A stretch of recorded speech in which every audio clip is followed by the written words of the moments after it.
Bienvenidos a La Voz de Papel, canal de YouTube dedicado a compartir audiolibros para que puedas disfrutar de tu libro favorito en voz alta.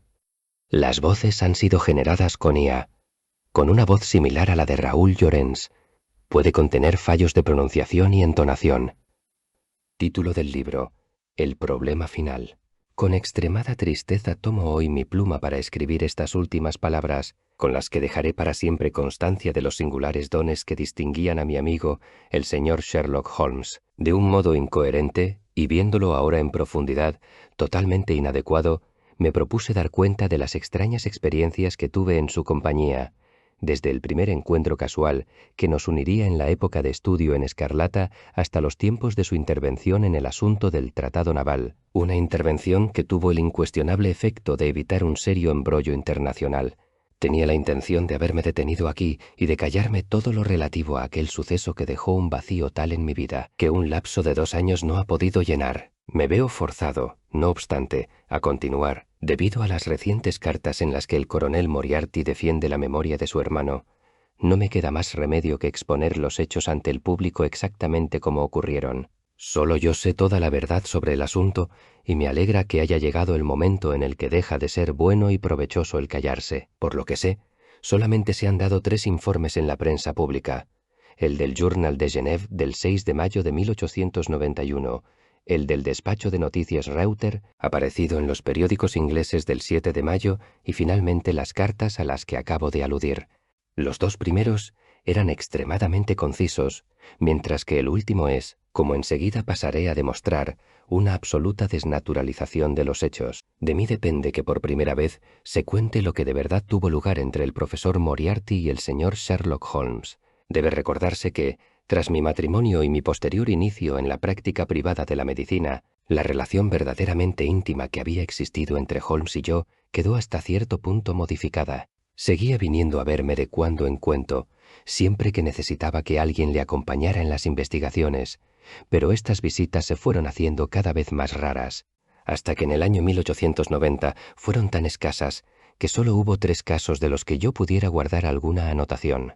Durante el invierno de ese año y en el inicio de la primavera de 1891 leí en los periódicos que el gobierno francés le había contratado en relación con un asunto de suprema importancia y recibí 2 pequeñas notas suyas, la una fechada en Narbonne y la otra en Nimes, de lo que deduje que su estancia en Francia iba a ser probablemente larga. Me sorprendió, por tanto, verle entrar en mi consultorio la noche del 24 de abril. Me chocó su aspecto, porque parecía más delgado y más pálido de lo normal en él.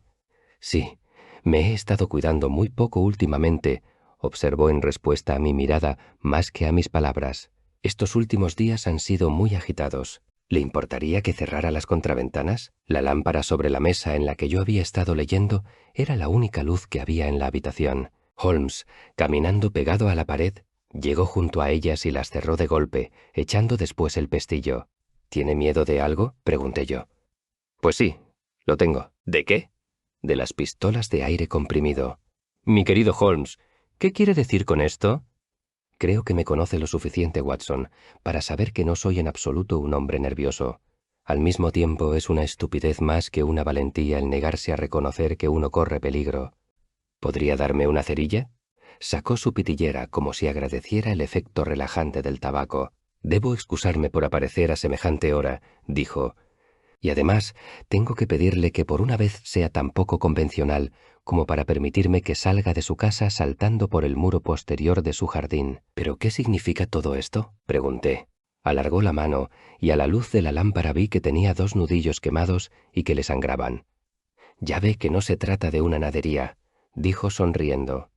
Por el contrario, es algo lo suficientemente importante como para que un hombre se deje en ellos sus manos. ¿Está la señora Watson en casa? Está de visita fuera de la ciudad. ¡Estupendo! ¿Está usted solo, pues? Más o menos. Esto me facilita el proponerle que se venga conmigo una semana al continente. ¿A dónde? Oh, a cualquier lado.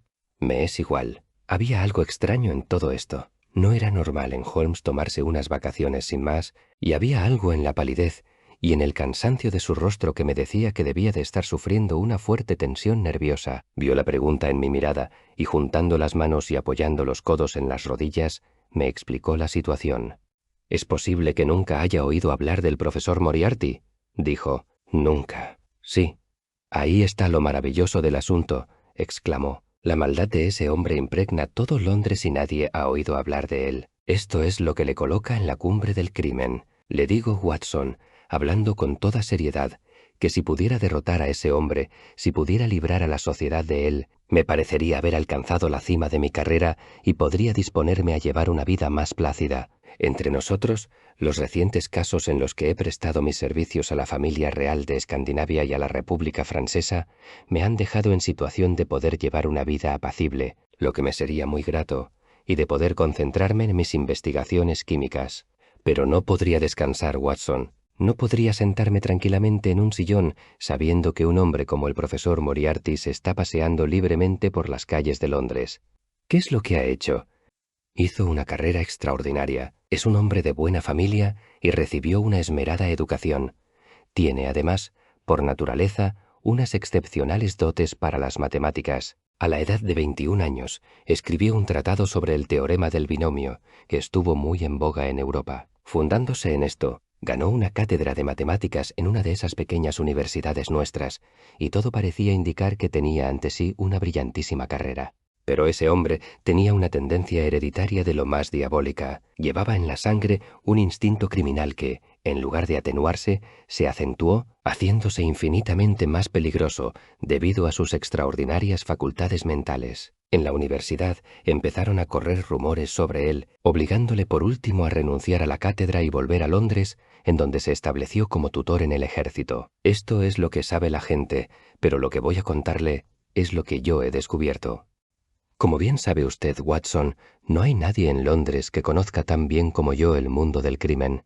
Durante años no he dejado de ser consciente de que tras el malhechor existe un poder oculto, un cierto poder organizado, que actúa en la sombra sin salirse de la ley y que siempre ampara al delincuente. Una y otra vez, en casos diferentes, casos de falsificación, robos, asesinatos, he sentido la presencia de esta fuerza y he colegido que había actuado en muchos de esos crímenes sin descubrir en los que no fui directamente consultado. Durante todos estos años he puesto todo mi empeño en atravesar el velo que lo envuelve, y por último me llegó el momento, y dando con el hilo lo seguí. Este me llevó, tras un sinfín de astutas vueltas y revueltas, hasta el ex profesor Moriarty, la celebridad matemática. Es el Napoleón del crimen. Es la mente organizativa de la mitad de los hechos depravados de los que se tiene conocimiento y de casi todos los que pasan inadvertidos en esta gran ciudad. Es un genio, un filósofo, un pensador abstracto. Tiene un cerebro de primer orden. Permanece sentado, inmóvil, como una araña en el centro de su red. Pero esta red tiene miles de hilos y él conoce muy bien el modo de vibrar de cada uno. Él mismo hace poco, solo planea. Pero sus agentes son numerosos y están espléndidamente organizados. Que hay un crimen que cometer, pongamos por caso un documento que hacer desaparecer, una casa que desvalijar, un hombre que quitar de en medio. Se le hace llegar al profesor y el asunto se organiza y se lleva a cabo. Pueden coger a la gente. En ese caso, se encuentra el dinero necesario para su fianza o defensa. Pero nunca se coge al poder central que se sirve de él. Nunca pasa más allá de la sospecha.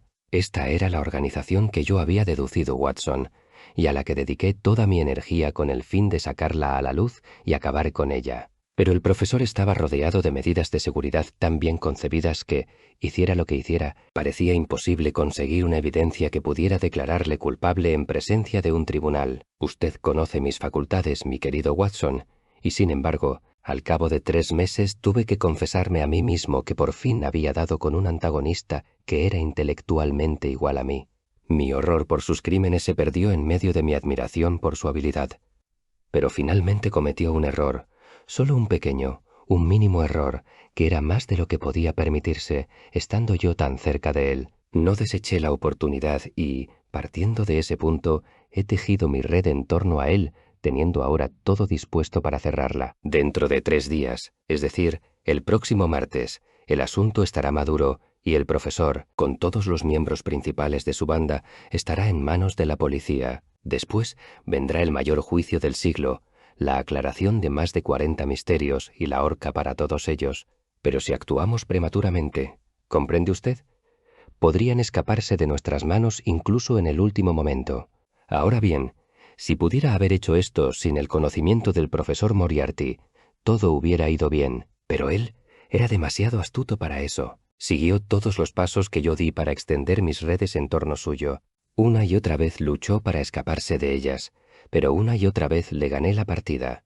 Le diré, amigo mío, que si se escribiera un informe detallado de esta silenciosa competición, ocuparía su lugar como el trozo escrito sobre la caza y captura más brillante de la historia detectivesca. Nunca llegué tal alto.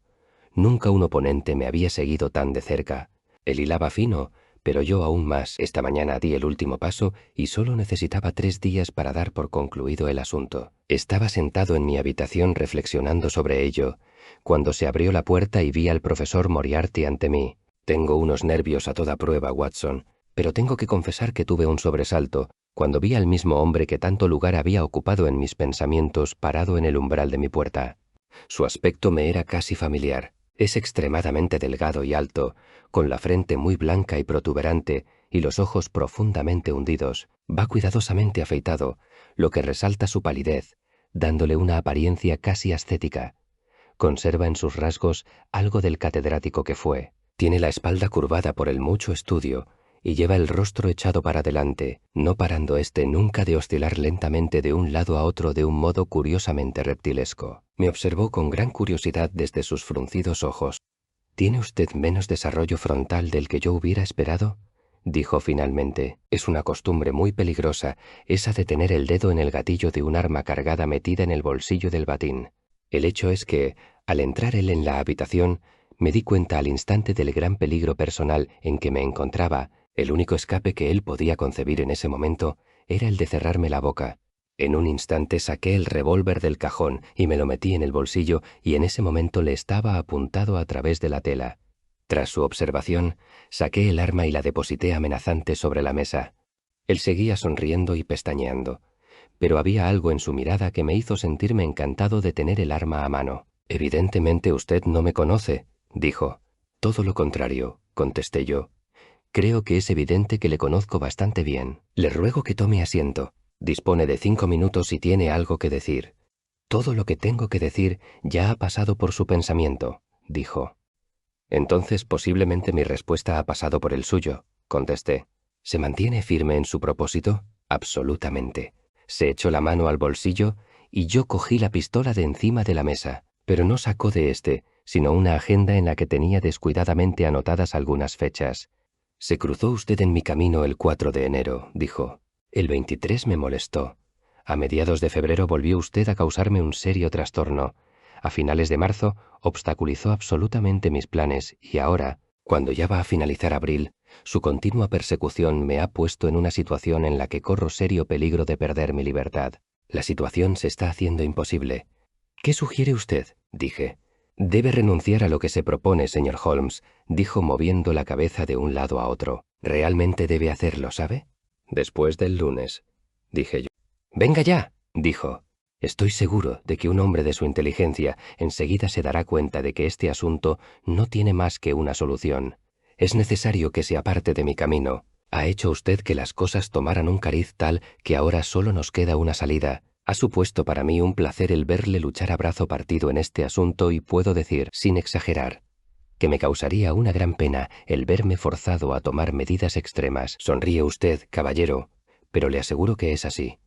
El peligro forma parte de mi trabajo», observé. «No se trata de peligro», dijo. «Es la destrucción inevitable. Está usted obstaculizando el paso no de una sola persona, sino de toda una poderosa organización, cuyo alcance, con toda su inteligencia, sería usted incapaz de conseguir. Quítese de en medio, señor Holmes, si no quiere ser aplastado». «Lo siento», dije yo, levantándome, «pero el placer de la conversación me ha hecho olvidar que un asunto de importancia me está esperando en otro lugar». Se levantó y me miró en silencio moviendo tristemente la cabeza. «Bueno, dijo finalmente, «es una pena, pero yo he hecho lo que he podido. Conozco los movimientos de su juego. No puede hacer nada antes del lunes. Ha sido un duelo entre usted y yo, señor Holmes. Usted esperaba verme sentado en el banquillo de los acusados y yo le digo que nunca me verá. Esperaba vencerme y yo le digo que nunca lo hará. Si cuenta con la suficiente inteligencia como para acarrearme la destrucción, Esté seguro de que yo no me quedaré atrás. «Me ha hecho usted varios cumplidos, señor Moriarty», dije yo. «Déjeme devolvérselos a mi vez diciéndole que, si me asegurara lo primero, estaría encantado de aceptar, en interés público, lo segundo. Puedo prometerle lo uno, pero no lo otro», dijo gruñendo, y luego, volviendo hacia mí su curvada espalda, salió de la habitación, husmeándolo todo sin dejar de parpadear. Esta fue mi singular entrevista con el profesor Moriarty. Confieso que me dejó bastante perturbado. Su grave y precisa manera de hablar da una idea de sinceridad que un simple fanfarrón no podría producir. Por supuesto, usted se dirá, ¿por qué no tomar precauciones policiales contra él? La razón es que yo estoy totalmente convencido de que el golpe lo darán sus agentes. Tengo todas las pruebas de que será así. ¿Le han atacado ya alguna vez? Mi querido Watson, el profesor Moriarty no es un hombre que deje crecer la hierba bajo sus pies. Salí a eso del mediodía por unos asuntos que tenía que arreglar en Oxford Street. Al pasar la esquina que va desde Benting Street hasta el cruce de Welbeck Street, apenas tuve tiempo de ver un furgón de 2 caballos que venía zumbando hacia mí cuando se me echó encima a la velocidad del rayo. Salté a la acera y me salvé por una fracción de segundo. El furgón giró rápidamente en Marylebone Lane y desapareció en un instante. Tras esto, no volví a salirme de la acera, Watson, pero cuando bajaba por Bear Street, un ladrillo vino a caer desde el tejado de una de las casas y se hizo añicos a mis pies. Llamé a la policía e hice que examinaran el lugar. Había tejas y ladrillos acumulados en el tejado preparados para hacer una reparación y me habrían convencido de que el viento había hecho caer uno de estos. Por supuesto, yo sabía algo más, pero no tenía ninguna prueba. Tras esto, tomé un simón y me fui a las habitaciones de mi hermano en Pall Mall, donde he pasado el día. Ahora he venido a verle a usted, y en el camino me atacó un matón armado con una porra. Le derribé y ahora está custodiado por la policía, pero puedo decirle con toda seguridad que nunca se establecerá conexión alguna entre el tipo contra cuyos dientes me acabo de despellejar los nudillos y el catedrático de matemáticas retirado, quien, me atrevería a decir, se encuentra a 10 millas de distancia solucionando problemas en una pizarra. No sé qué preguntará ahora, Watson. ¿Por qué lo primero que hice al entrar en su casa fue cerrar las contraventanas y por qué me he visto obligado a pedirle permiso para salir de su casa utilizando una salida menos llamativa que la puerta principal? A menudo había sentido admiración por el valor de mi amigo, pero nunca más que ahora, al verle examinar la serie de incidentes cuya combinación debía de haber constituido un día de horror para él. ¿Pasará aquí la noche? Dije. No, amigo mío. Sería un huésped peligroso para usted. Ya he hecho mis planes y todo irá bien. Las cosas han llegado tan lejos que pueden seguir avanzando sin mi ayuda siempre y cuando se lleve a cabo el arresto.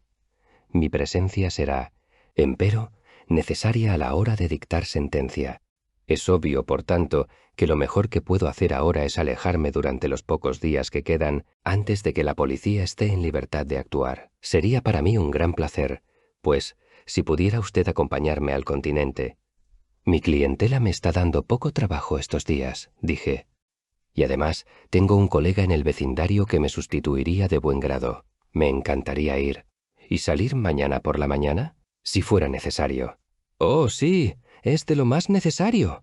Entonces estas son sus instrucciones y le ruego, mi querido Watson, que las cumpla al pie de la letra, porque desde este momento es usted mi pareja en una partida de dobles en la que usted y yo nos enfrentamos contra el más inteligente de los granujas y el sindicato del crimen más poderoso de Europa. Ahora escuche, enviará usted por un recadero de confianza el equipaje que tengo intención de llevar, sin dirección, a la estación Victoria esta noche.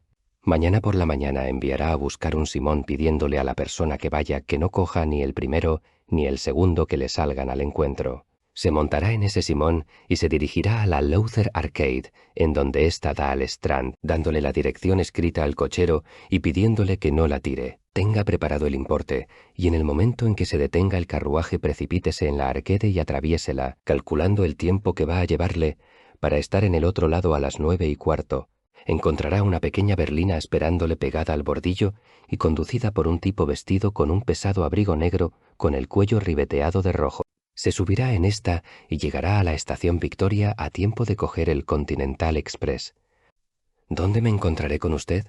En la estación. El segundo compartimiento de primera clase, empezando por la cabeza del tren, está reservado para nosotros. ¿El compartimiento es nuestro lugar de cita? Sí. En vano le pedí a Holmes que se quedara a pasar la noche. Era evidente que pensaba que podría causar problemas en el techo bajo el que se hallaba, y este era el motivo que le obligaba a partir. Con algunas precipitadas palabras respecto a nuestros planes para el día siguiente, se levantó y salió conmigo al jardín, escalando el muro que da a Mortimer Street. Inmediatamente después le oí llamar a un taxi y alejarse en él. A la mañana siguiente obedecí sus órdenes al pie de la letra. Me procuré un Simón, tomando todas las precauciones para evitar que fuera uno que hubieran podido situar allí a propósito para engañarme, e inmediatamente después del desayuno me dirigí a Lowther Arcade y la atravesé a toda la velocidad que me permitieron las piernas. Me esperaba una berlina con un corpulento cochero envuelto en un abrigo oscuro. No bien hube yo subido, hizo sonar el látigo y al instante empezamos a traquetear hacia la estación Victoria. Al llegar allí giró el carruaje y se alejó a toda prisa sin mirarme siquiera. Hasta aquí todo había ido admirablemente. Tenía el equipaje esperándome y no tuve dificultad en encontrar el compartimiento que Holmes me había indicado, tanto menos cuanto que era el único en todo el tren con el cartel de reservado. Mi única fuente de ansiedad era ahora el que Holmes no acababa de aparecer. En el reloj de la estación faltaban 7 minutos para la hora de salida del tren. En vano busqué entre los grupos de viajeros y acompañantes la ágil figura de mi amigo. No había signos de su presencia. Pasé 5 minutos ayudando a un venerable sacerdote italiano, quien se empeñaba en hacerle comprender a un maletero en un inglés chapurreado que su equipaje tenía que ser registrado vía París. Luego, tras echar otro vistazo alrededor, volví a mi compartimiento, en donde encontré que el maletero, a pesar del cartel de reservado, me había puesto a mi decrépito amigo italiano como compañero de viaje. De nada me valió explicarle que su presencia era una intrusión, porque mi italiano era todavía más limitado que su inglés, con que me encogí de hombros resignadamente y seguí buscando ansiosamente con la mirada a mi amigo. Me dio un escalofrío al pensar que su ausencia podría significar que algo le había sucedido durante la noche. Ya habían cerrado las puertas y el tren empezaba a silbar cuando... «Mi querido Watson», dijo una voz, ni siquiera ha tenido el detalle de decirme buenos días. Me volví asombrado. El anciano sacerdote había vuelto su cara hacia mí. En un instante se le suavizaron las arrugas, la nariz se le separó de la barbilla, el labio inferior dejó de sobresalir y la boca de temblar. Los apagados ojos se le iluminaron y la encogida figura se estiró. Tras esto, todo el montaje se derrumbó y Holmes reapareció con la misma rapidez con que había desaparecido. «¡Santo cielo!», exclamé. «¡Qué susto me ha dado!». «Todas las precauciones siguen siendo necesarias», susurró. «Tengo razones para pensar que nos siguen de cerca».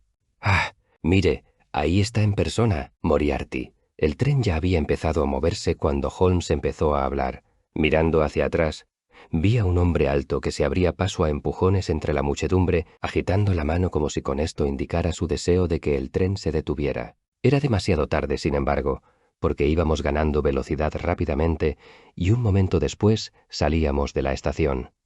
«Con todas las precauciones que hemos tomado, nos hemos salvado por poco», dijo Holmes riéndose. Se levantó y, quitándose la negra sotana y el sombrero que habían constituido su disfraz, los metió en una bolsa de mano. «¿Ha leído el periódico, Watson?»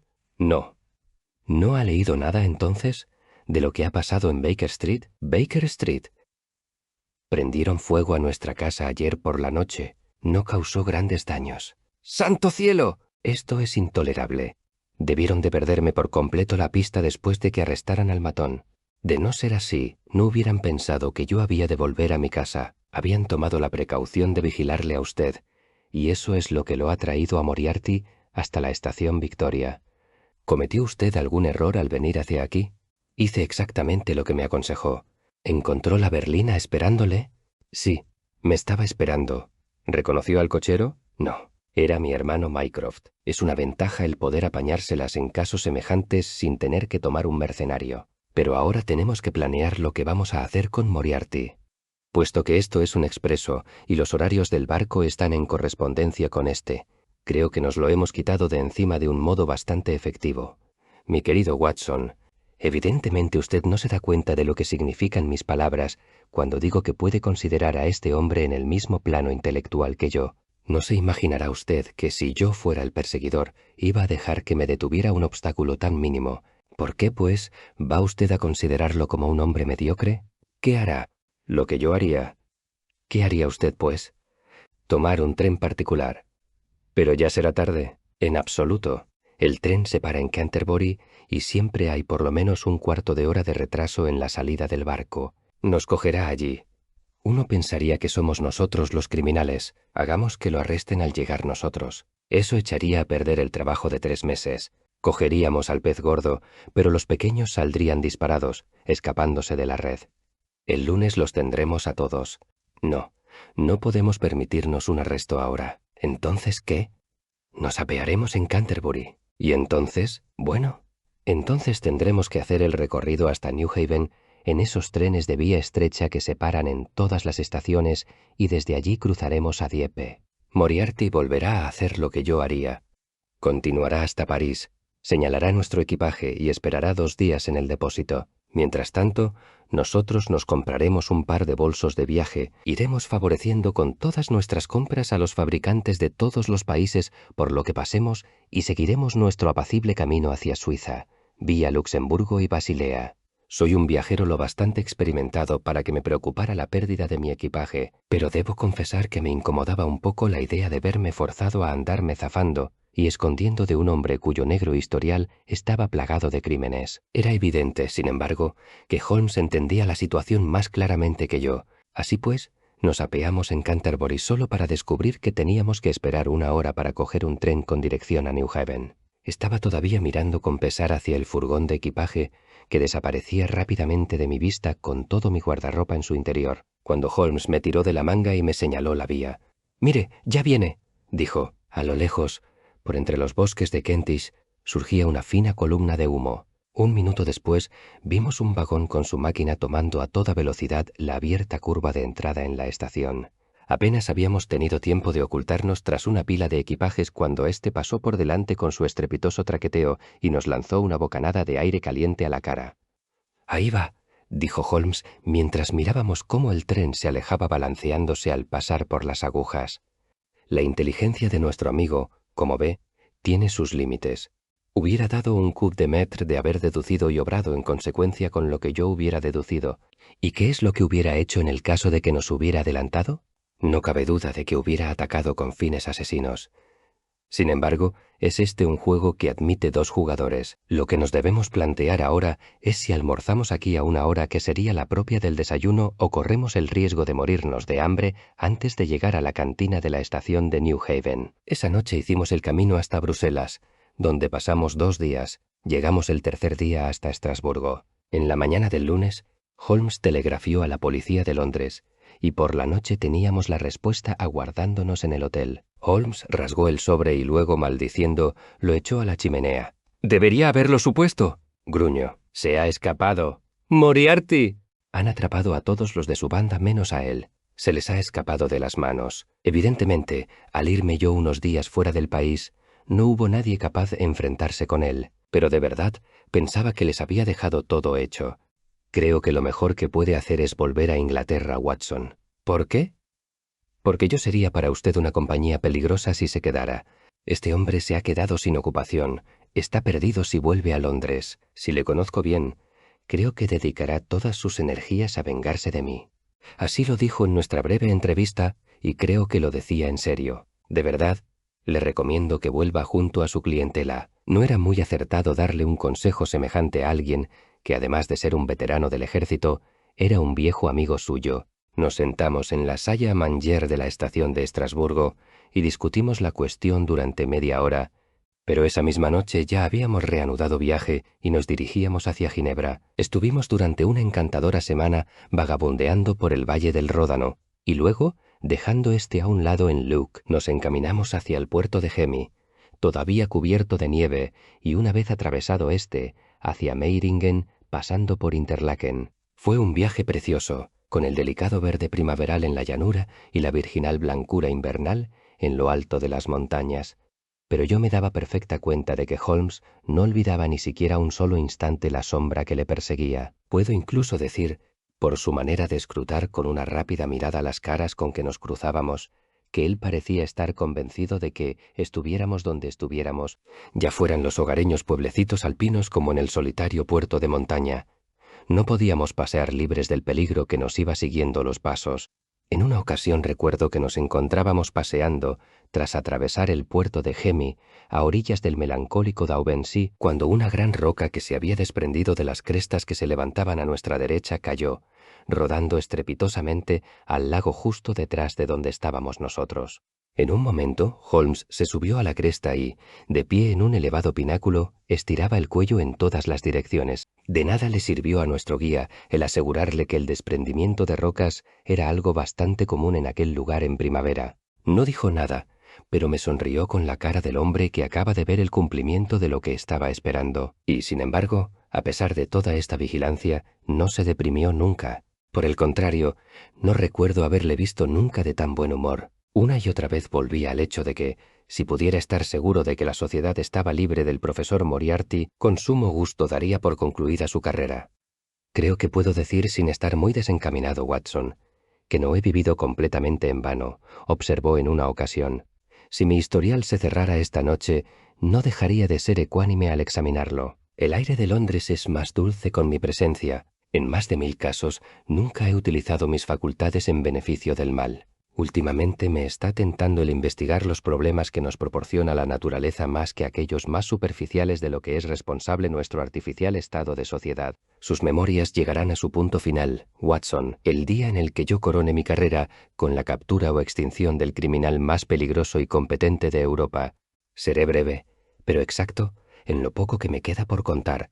No es un tema en el que me guste demorarme, y, sin embargo, soy consciente de que es mi deber no omitir ningún detalle. Fue el 3 de mayo cuando llegamos al pueblecito de Meiringen, donde nos alojamos en la Englischer Hof, llevada entonces por el viejo Mete de Londres. Siguiendo su consejo, en la tarde del 4 salimos juntos con la intención de cruzar las colinas y de pasar la noche en el hamlet de Rosenlaui. No obstante, nos dio instrucciones para que, bajo ningún concepto, pasáramos las cataratas de Reichenbach, que están a medio camino de la colina, sin dar una pequeña vuelta para verlas. Es, de verdad, un lugar que impone terror. El torrente acrecentado por las nieves fundidas se sume en un tremendo abismo del que sube una fina lluvia que lo envuelve todo como si se tratara del humo de una casa ardiendo. El lecho por el que se precipita el propio río es una inmensa sima limitada por unas rocas negras y resbaladizas que se estrecha en un pozo de incalculable profundidad, de aspecto cremoso e hirviente, en el que se arremolina la corriente al pasar por entre sus mellados bordes. El continuo movimiento de la corriente verdosa cayendo desde lo alto y la espesa cortina de siseante agua pulverizada que no deja de subir desde el abismo, marean a un hombre con su torbellino y clamor constantes. Nos quedamos en el borde, observando el brillo del agua que se estrellaba contra las rocas muy por debajo de donde estábamos y escuchando el grito casi humano, parecido a un intenso gemido, que producía la nube de agua que subía desde el abismo.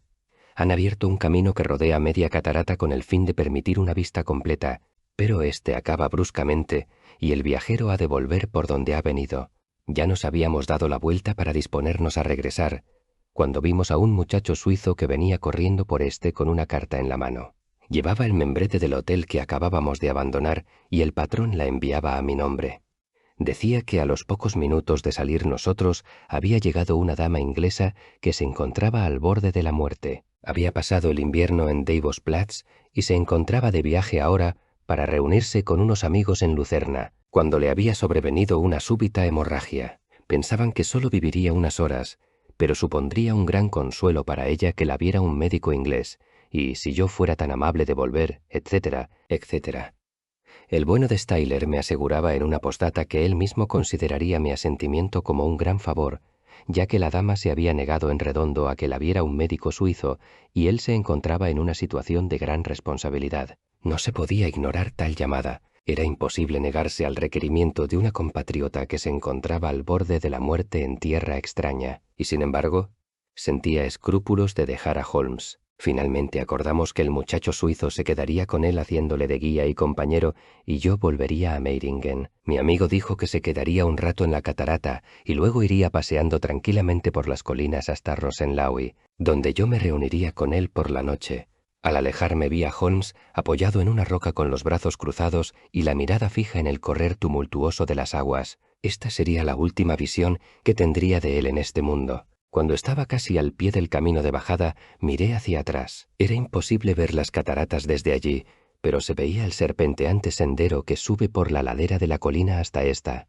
Recuerdo que vi a un hombre que iba caminando a toda prisa por el sendero. Me fijé en él por la energía con que caminaba, pero desapareció de mi mente apresurado como iba a cumplir mi encargo. Debió de llevarme un poco más de una hora llegar a Meiringen. El viejo Stiller estaba en el porche del hotel. «Bien», dije corriendo hacia él. «Espero que no esté peor». Hizo un gesto de sorpresa y empezó a parpadear sin saber de qué le estaba hablando, y en ese momento me dio un vuelco el corazón. «¿No ha escrito usted esto?», dije, sacando la carta de mi bolsillo. «¿No hay una mujer enferma en el hotel?». «Pues claro que no», exclamó. «Pero la carta lleva el membrete del hotel». «Ajá.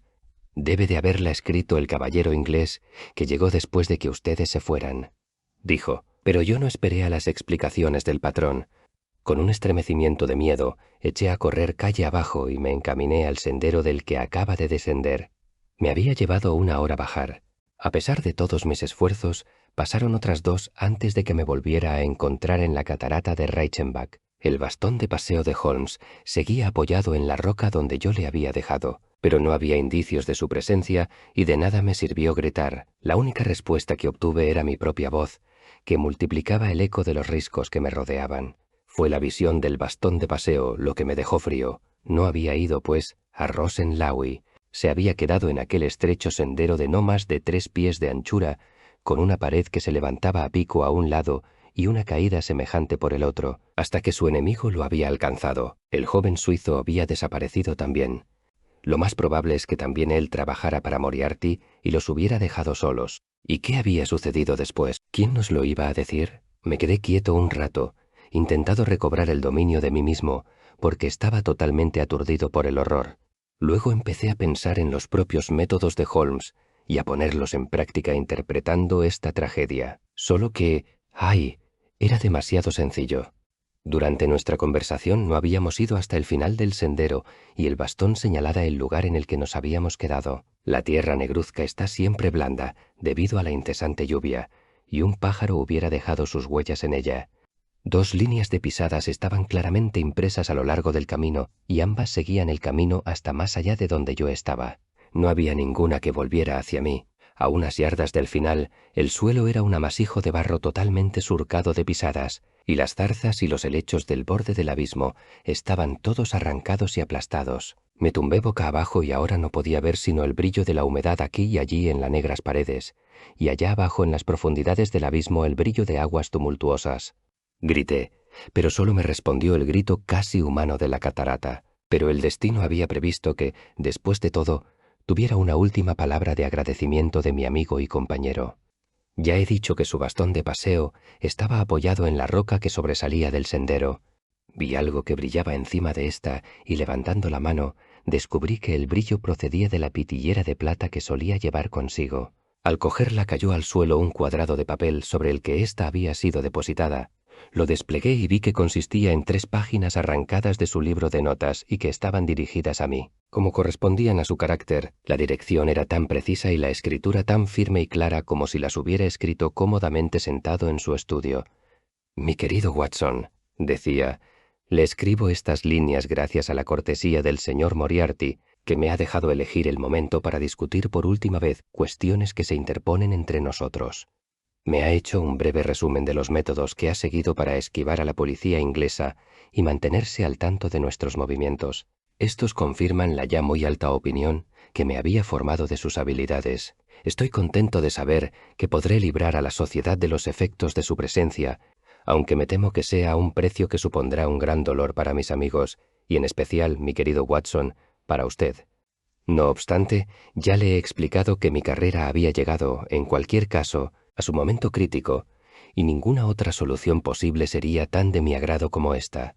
De hecho, si puedo serle totalmente sincero, estaba casi seguro de que la carta procedente de Meiringen era una treta, y permití que se fuera con la convicción de que sería algo así lo que sucedería a continuación. Dígale al inspector Patterson que los documentos que necesita para declarar culpable a la banda están en el casillero M, guardados en un sobre azul en el que está escrito Moriarty. Dispuse el reparto de mis propiedades antes de abandonar Inglaterra, cediéndole todo a mi hermano Mycroft. Salude en mi nombre a la señora Watson y créame, querido amigo, que nunca he dejado de ser lo suyo sinceramente. Sherlock Holmes. Pocas palabras bastan para contar el resto. Tras el examen del lugar llevado a cabo por expertos, no quedó duda de que una pelea personal entre los dos hombres terminó, como no habría podido ser de otro modo en semejante lugar y situación, en un despeñarse en el abismo abrazados el uno al otro.